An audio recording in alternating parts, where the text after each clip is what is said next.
আসসালামু আলাইকুম, বিসমিল্লাহির রহমানির রহিম। সবাইকে স্বাগতম আমার চ্যানেলে।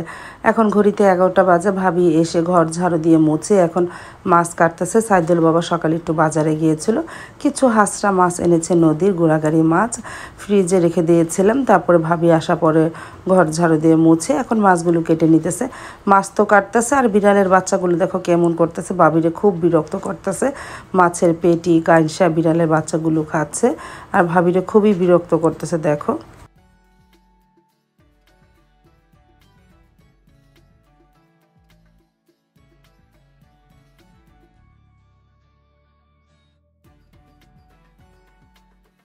তারপরে একটু বাহির বাড়ি হাঁটলাম, এই যে পাখিগুলো আর এই যে মিজানদের ঘর তো তালা মারা, কারণ ওরা ঢাকা গিয়েছে। আর এই যে পাখিগুলো একটু দেখলাম, পাখিগুলো এদিক ওদিক খালি নড়াচড়া করে। পাখির জন্য একটা হাঁড়ি কিনা হয়েছে, কিন্তু সেই হাঁড়িটা এখন তৈরিও দেওয়া হয়নি। সাইদুল বাবা হাঁড়িটা ভিতরে এখন তৈরিও দেয়নি। তারপরে আমি বাহির বাইরে কিছুক্ষণ হাঁটলাম। আর আজকাল এখন প্রচণ্ড রৌদ্র। চৈত মাসের আজকে 2 তারিখ, গতকালকে চৈত মাসের 1 তারিখ গিয়েছে। অনেক রৌদ্র উঠে, ঠাডা পড়া রোদ। তারপরে তো মাছগুলো কাটা হয়ে পর ভাবি ধুয়ে দিয়ে গেল। আমি এখন কাজলি মাছগুলো আলাদা করি আর অন্যান্য মাছগুলো একসাথে রাখি। কাজলি মাছ আলাদা রাখি আর অন্যান্য নদীর গোড়াগাড়ি মাছ একসাথে রাখি। কাজলি মাছ 2 পোলটা করব আর ওই মাছও 2 পোলটা করব। আর বাকিটা যা রান্না করব একটু লবণদা রেখে দিই, বাকিগুলো ফ্রিজে রেখে দিই। তারপরে তো বেজে গেল বিকাল 4টা। বাহিরে আসলাম, কাপড় চোপড় নিলাম। এখন একটা বেগুন হয়েছে, বেগুনটা ছিঁড়ব। বেগুনটা মাশাআল্লাহ অনেকটাই বড় হয়েছে। আজকে যে গুঁড়া মাছ এনেছিল লবণদা রেখেছি, সেই মাছটা রান্না করব। এজন্য বেগুনটা ছিঁড়তে চলে আসলাম বাহিরে। সারামণি ছিঁড়তো, সারামণি ঘুমিয়ে আছে, এখন ছিঁড়তে পারলো না। আবার ডাক দিব। আর অনেক ফুল এসেছে বেগুন গাছে, বেগুনও হবে মাশাআল্লাহ। আর এই গাছেও একটা বেগুন আছে, এটা আরেকটু বড় হোক। তারপরে বেগুনটা ছিঁড়লাম আমি। মাশাআল্লাহ কত বড় হয়েছে দেখো। আর আমার কণ্ঠটা একটু হালকা বসে গেছে, ঠান্ডাও লেগেছে, গরমের থেকে ঠান্ডা। হালকা ঠান্ডা হালকা গরম তো চৈত মাসে কম বেশি এখন সবার ঘরে ঘরে জ্বর ঠান্ডা লাগবে। এই যে বেগুনটা ছিঁড়ে এখন রান্নাঘরে নিয়ে যায়। চলে আসলাম রান্নাঘরে। পুঁয়ের ডুগা দিয়ে ডাল রান্না করব, বেগুন দিয়ে ছোটো মাছের চচ্চড়ি বা ঝোল বলতে পারো। এই যে বেগুন দিয়ে রান্না করব আর ভাত, এই দুপুরের মেনু। আর ইফতারির জন্য সব কিছু রেডি করি, সব সেদ্ধ করে রেখেছি। তারপরে মেখে ঝুঁকিয়ে বেগুনের তরকারিটা বসিয়ে দিলাম আর পাশের চুলায় প্রেশার কুকারে পুঁয়ের ডোগার ডালটাও বসিয়ে দিলাম। 3টা সিস হলে জাল নিভিয়ে দিব, পরে বাগার দিব। তারপরে তো ডালটা নামিয়ে 3টা সিস ওপর নামানোর পরে যে দেখো অনেকটা এসে মানে পুরোপুরি গলে যায়নি, একটু শাখা শাখা রেখেছি। আর তরকারিটা প্রায় হয়ে এসেছে। আর ডালটাকে বাগার দিয়ে রসুন পেঁয়াজ দিয়ে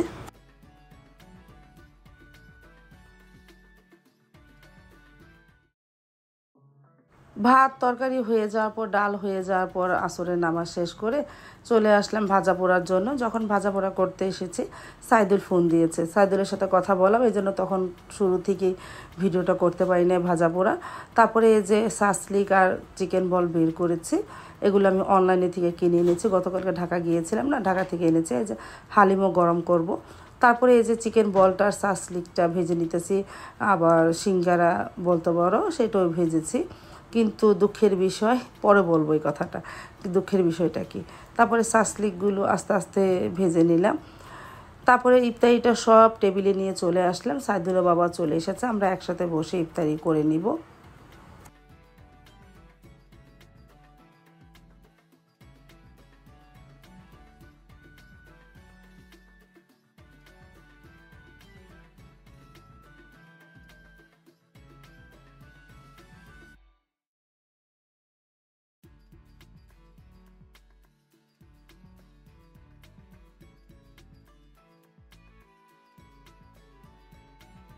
আজান দিয়ে দিল, আমরা ইফতারি করে নিলাম।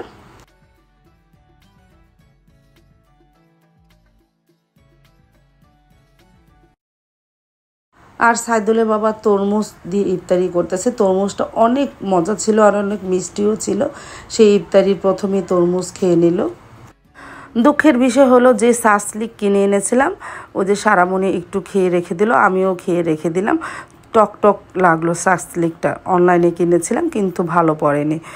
তারপরে তোর ইফতারি করতে করতে মুন্না দেবর, পাশের বাসা মুন্না দেবর আমার এই বউয়া ভর্তা দিয়ে গেল, কয়েক পদের ভর্তা আর খিউদের বউয়া। দেখে তো মনটা ভরে গেল। নামাজটা পড়ে তারপরে খেতে বসি। এই যে নামাজ পড়ে আমি আর সাইদুলের বাবা খেতে বসে পড়লাম। আমি আবার বোম্বাই মরিচের আচারের তেল নিয়েছি। আলহামদুলিল্লাহ খুদের বউয়া আর ভর্তা অনেক মজা হয়েছিল। ওর জন্য অনেক অনেক দোয়া রইল, ও যেন ভালো সুন্দর একটা বউ পায়।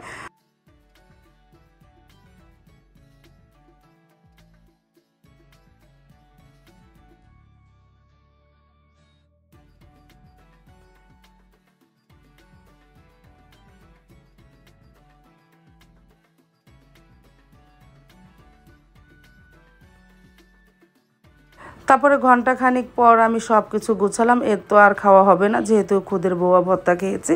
সাইদুলের বাবা যদি দোকান থেকে এসে খায়। আজ তাহলে এই পর্যন্ত। আল্লাহ হাফেজ।